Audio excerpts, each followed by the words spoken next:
Good morning, good afternoon, good evening, everyone. Today I'll be summarizing an article by Scott Olson, and it's all about the need to make affordable home ownership a top priority.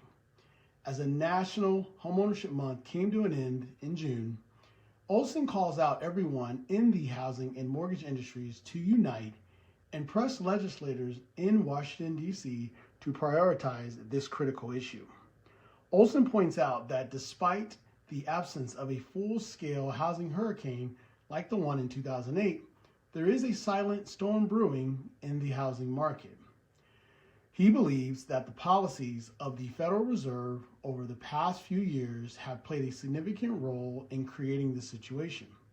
With benchmark interest rates kept low, home prices soared. However, a sudden shift in policy slowed down the home purchase market, and now we find ourselves in a situation where high home prices and mortgage rates persist, even with the doubling of mortgage rates. A recent study by the Joint Center for Housing Studies of Harvard University sheds light on the underlying dynamics. It reveals that higher home prices are making it harder for first-time homebuyers to save for a down payment cost and upfront fees, while borrowers need higher incomes to afford the monthly payments. This means an entire generation of young families is facing unprecedented barriers to homeownership, despite robust wages. The article also highlights the generational wealth gap caused by the surge in home prices. Older Americans enjoy increased equity in their homes, while younger Americans are increasingly locked out of home ownership, leading to higher rents and limited wealth creation.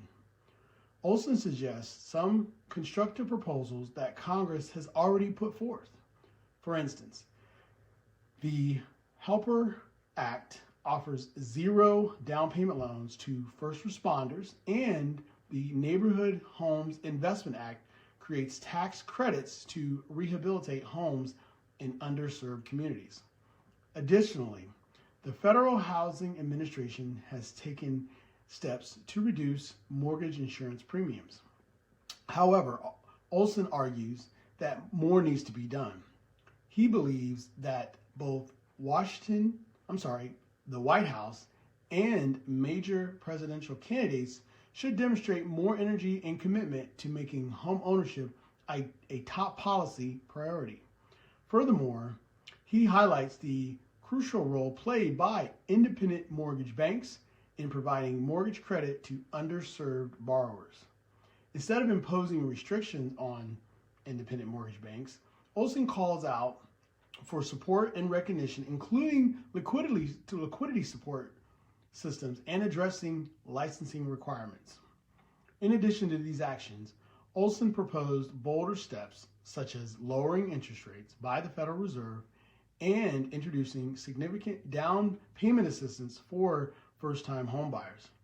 He also suggests revisiting the mortgage tax deduction and increasing financial literacy in schools to better prepare the next generation for homeownership. Ultimately, Olson stresses the importance of leadership. He calls on presidential candidates to make affordable homeownership a top priority and back their pledges with concrete proposals. By doing so, they can make a positive impact on swing states across the country and ensure that the next election brings about real change. And to wrap up the key points from Olson's article, let's work together and prioritize home ownership and create a better future for all. Thank you.